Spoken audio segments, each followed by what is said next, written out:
नमस्कार। पंचायती राज अधिनियम 1993 के अगले वीडियो में आपका स्वागत है। मैं हूं पुष्पेंद्र पांडे।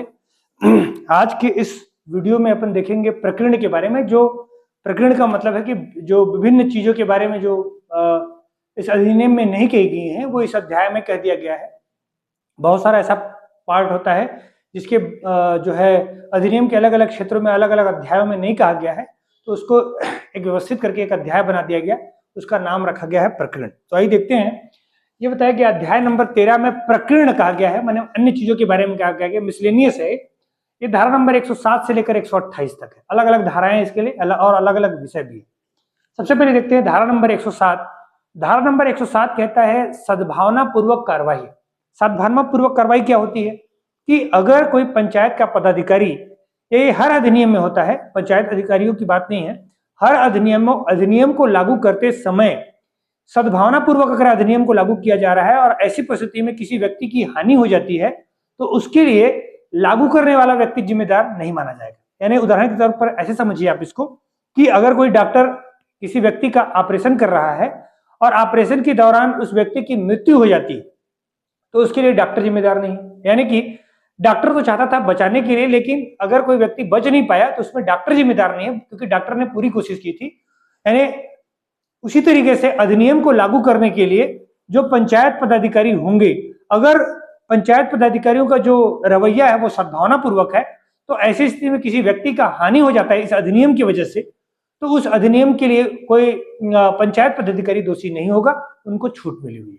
तो यही ध्यान रखना है कि धारा नंबर 107 में सद्भावना पूर्वक कार्रवाई के लिए पदाधिकारियों को क्या होगा, छूट होगा, और इसके लिए न्यायालय में कोई मुकदमा दायर आप नहीं कर सकते, यानी उनके विरुद्ध कोई मुकदमा नहीं लाओ। लेकिन अगर मान लीजिए मुकदमा लाना बहुत आवश्यक हो ही जाए कि नहीं, पंचायत पदाधिकारियों के लिए अधिनियम को लागू करने की स्थिति में या अधिनियम की वजह से अगर कोई दोष उत्पन्न हुआ है, किसी व्यक्ति की हानि हो गई है और उस अधिनियम को अगर वो चैलेंज करना चाहता है या वाद लाना चाहता है या पंचायत पदाधिकारियों पर वाद लाया जाता है तो फिर लाया जा सकता है। लेकिन कब लाया जा सकता है? अगर लाना आवश्यक हो तो सिविल प्रक्रिया संहिता, जो सिविल प्रक्रिया संहिता हमारे यहाँ बनी हुई है 1908, उसके धारा 80 के तहत 6 माह पूर्व यानी 6 महीने पहले उस पदाधिकारी को क्या देना पड़ेगा, सूचना देना हो। यानी सिविल प्रक्रिया संहिता की धारा 80 के तहत उस पदाधिकारी को वाद लाने से पहले यानी केस करने से पहले 6 महीना पहले क्या करना पड़ेगा, सूचना देना होगा कि हम ऐसा कोई वाद आपके खिलाफ ला रहे हैं, तो प्लीज आप इस पर अपना रिप्लाई दीजिए, या हमारे जो क्षतिपूर्ति वगैरह हुआ है उस क्षतिपूर्ति को क्या कीजिए, पूरा दीजिए। उसका रिप्लाई पंचायत पदाधिकारी देंगे और इसके बाद ही 6 महीने बाद ही उस वाद को यानी उस केस को लाया जा सकता है। यदि व्यक्तिगत वाद है तो वाद व पंचायत द्वारा, यानी मतलब अगर ये पंचायत पदाधिकारी के व्यक्तिगत रूप से कोई आरोप लगाया जाता है कि पंचायत पदाधिकारी ने उसके साथ मिसबिहेव किया है, गाली गलौज किया है, मारपीट किया है, या जो बदले की कोई कार्रवाई की है, तो व्यक्तिगत मामला नहीं है अगर, और पंचायत इस अधिनियम के अंतर्गत अधिनियम पर को चैलेंज करते हुए या सामूहिक रूप से पंचायत के ऊपर कोई केस किया जा रहा होगा, तो जो वाद का व्यय होगा वो पंचायत के माध्यम से करवाया जाएगा। यानी उसका खर्चा जो उठाएगा कौन उठाएगा, पंचायत उठाएगा। और अगर व्यक्तिगत मामला है, किसी व्यक्तिगत पदाधिकारी पर आरोप लगाया जाता है, तो उसका जो वाद व्यय होगा यानी जो खर्च उठाया जाएगा, वकील वगैरह का जो फीस दिया जाएगा, उस व्यक्ति को व्यक्तिगत देना पड़ेगा। सामूहिकता के आधार पर पंचायत पर अगर केस किया जा रहा है तब फिर ये मामला कहां चला जाएगा, उसको व्यक्ति का जो वाद का खर्च होगा वो किसको देना पड़ेगा, व्यक्ति को न देकर पंचायत इसका वहन करेगी। पद के हैसियत वाले अधिनियम को चुनौती देने वाले जितने भी, यानी पद को जो हैसियत की, इस व्यक्ति को पद धारित करने के योग्य नहीं था फिर भी इसने निर्णय लिया है, या फिर कोई अधिनियम को चुनौती अगर दिया जा रहा है तो ऐसी स्थिति में उसको पंचायत व्यय को कौन संभालता है, पंचायत देती है, वो पंचायत पदाधिकारी उस व्यय को नहीं देगा। लेकिन इसके लिए अनुमति लेनी होगी किसके लिए, कलेक्टर से। कलेक्टर ये डिसाइड करेगा कि व्यक्तिगत आरोप है या सामूहिक आरोप है।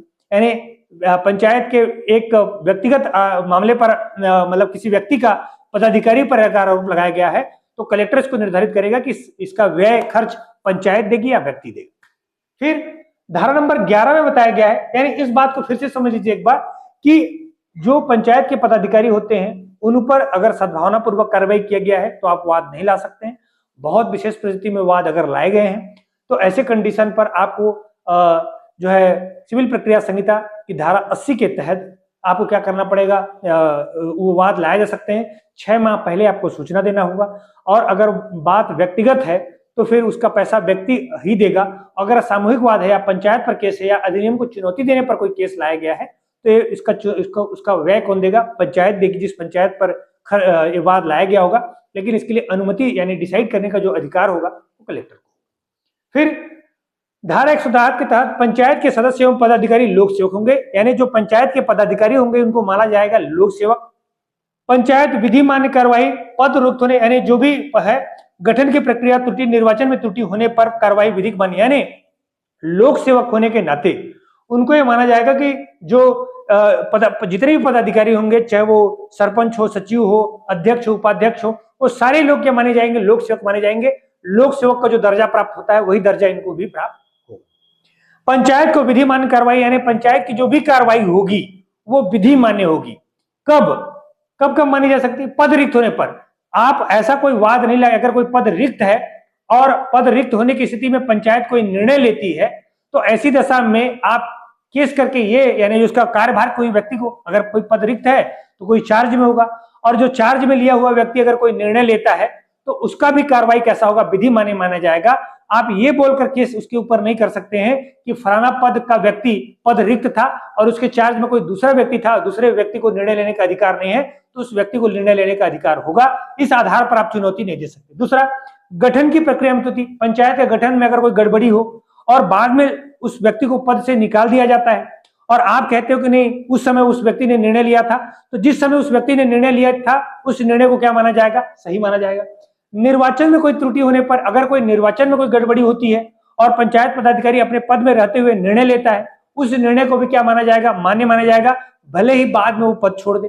फिर कार्रवाई विधि मान्य होगी, यानी किसी प्रकार की कार्रवाई अगर पंचायत पदाधिकारी की हैसियत से अगर किसी व्यक्ति ने निर्णय लिए हैं तो वो पदाधिकारी के पद छोड़ देने के बाद भी वो कार्रवाई क्या माना जाएगा? विधि मान्य माना जाएगा। उस पर कोई वाद नहीं लाया जा सकता है। ठीक है, उसको क्या माना जाएगा? विधि मान्य। ये धारा नंबर कहां बताया गया? 111। फिर पंचायतों का उधार लेना। क्या पंचायत उधार ले सकते हैं? तो बिल्कुल ले सकते हैं, लेकिन राज्य सरकार की अनुमति से उधार ले सकते हैं। लेकिन कब ये उधार कब ले सकते हैं? जब अधिनियम को क्रियान्वित करने हेतु उधार लिया गया, यानी इस अधिनियम को लागू करने के लिए अगर पंचायत पदाधिकारी पंचायत के तरफ से कोई उधार लेते हैं, कोई ऋण लेते हैं, तो उसे विधि मान्य माना जाएगा। व्यक्तिगत ऋण को विधि मान्य नहीं माना जाएगा।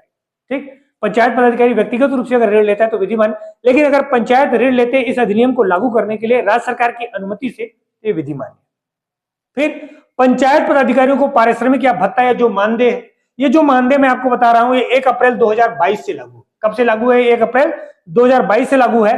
पंच को जो वेतन मिलता है वो 500 रुपए का वेतन मिलता है हर महीने।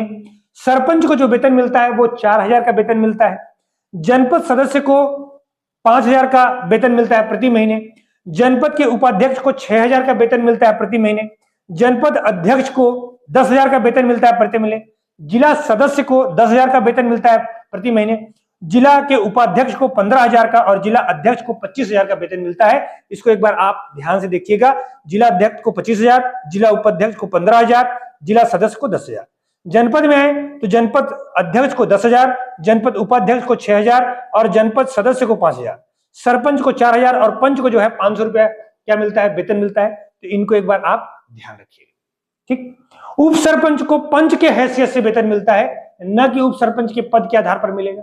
उप सरपंच को कैसे मिलेगा? पंच के हैसियत से 500 रुपए मिलेगा हर महीने। ठीक, फिर पंचायत के अभिलेखों का निरीक्षण करने का शुल्क। अगर कोई व्यक्ति पंचायत के अभिलेख का निरीक्षण करना चाहता है तो उसको शुल्क कितना देना पड़ेगा? तो पहले घंटे का 2 रुपए देना पड़ता है। 1 घंटे अगर लगातार देख रहा है तो 2 रुपए देगा, यानी पहले घंटे चाहे आधे घंटे क्यों न देखे 2 रुपए देना पड़ेगा।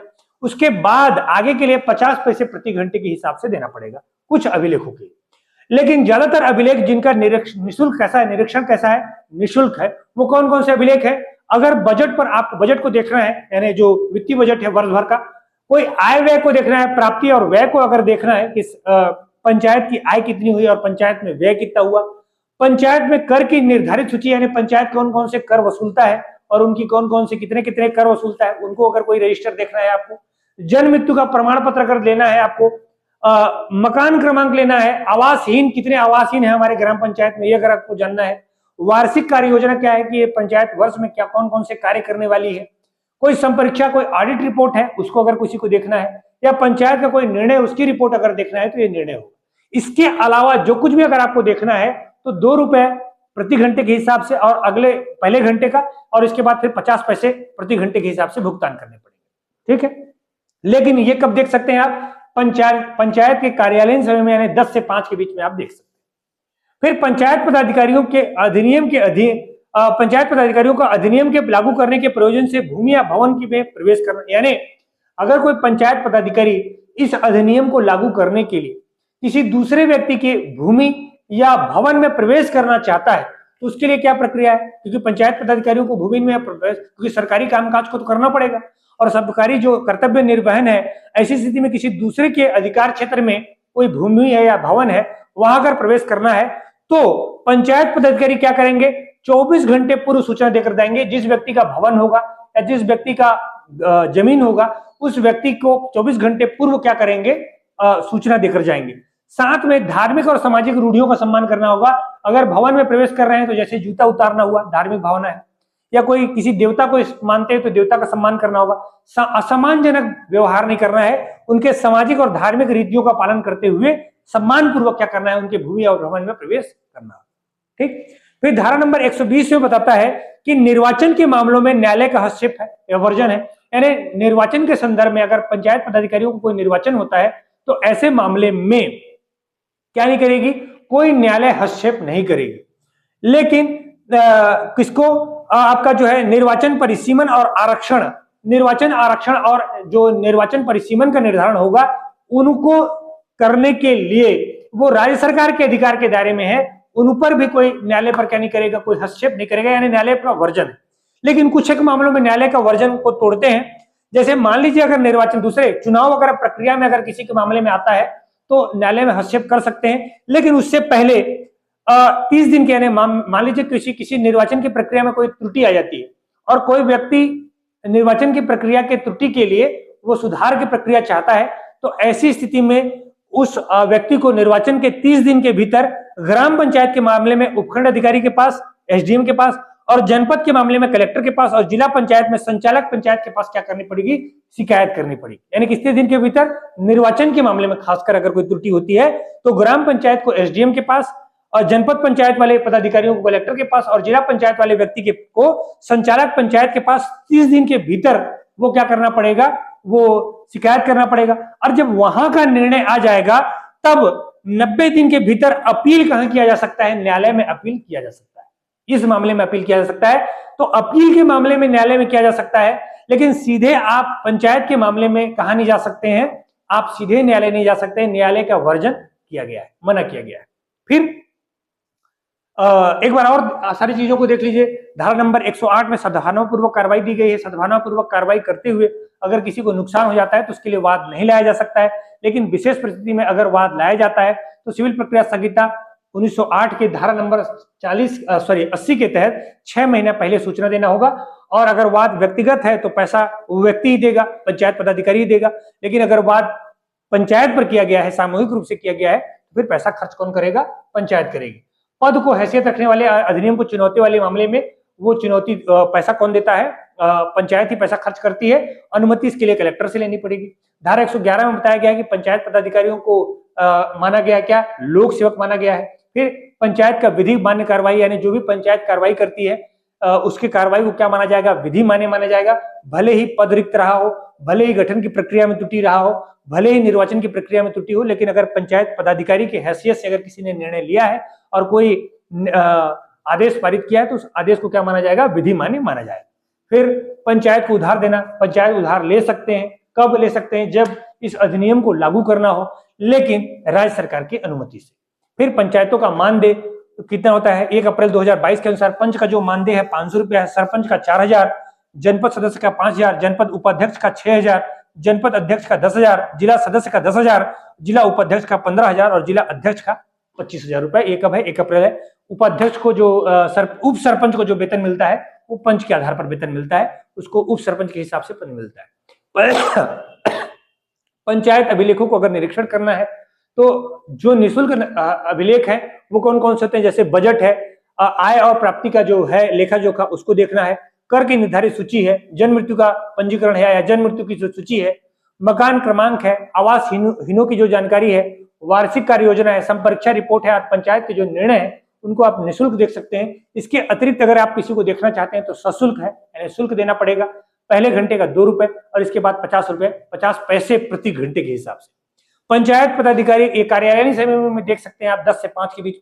पंचायत पदाधिकारी का अधिनियम के लागू करने के प्रयोजन से अगर भूमि में प्रवेश करना चाहें, भवन में प्रवेश करना चाहें, तो भूमि या भवन मालिक के 24 घंटे पहले सूचना देकर वो भूमि और भवन में प्रवेश कर सकते हैं, मगर उनके धार्मिक और सांस्कृतिक भावना का क्या करना पड़ेगा, सम्मान करना पड़ेगा। फिर निर्वाचन के मामले में धारा 121 में बताया गया है कि निर्वाचन के मामले में क्या किया गया है, न्यायालय के हस्तक्षेप का वर्जन किया गया है। लेकिन कुछ एक परिस्थिति में अन्य मामलों में अगर निर्वाचन किया गया है, जैसे तो आपको क्या पहले मामले को शिकायत करना पड़ेगा निर्वाचन के 30 दिन के भीतर ग्राम पंचायत को उपखंड अधिकारी के पास, जनपद वाले कलेक्टर के पास और जिला वाले संचालक पंचायत के पास, ये 30 दिन के भीतर। और जब ये निर्णय दे देंगे तो उसके 90 दिन के भीतर आप न्यायालय जा सकते हो। फिर एक महत्वपूर्ण चीज आपको और बतानी है, इसका स्क्रीनशॉट लीजिए, इसके बाद फिर एक महत्वपूर्ण चीज आपको और बताता हूं।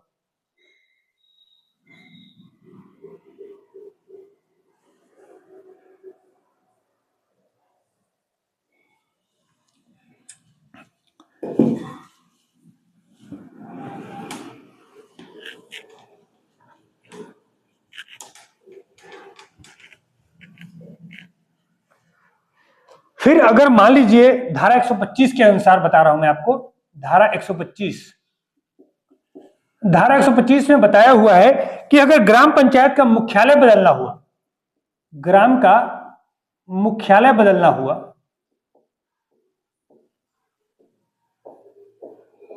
ठीक, दूसरा ग्राम सभा का विभाजन करना हुआ, ग्राम सभा का विभाजन करना हुआ, फिर या उनको ग्राम सभा को क्या हुआ, सभा को मिलाना हुआ, अगर 2 ग्राम सभा को मिलाना है तो मिलाने का अधिकार।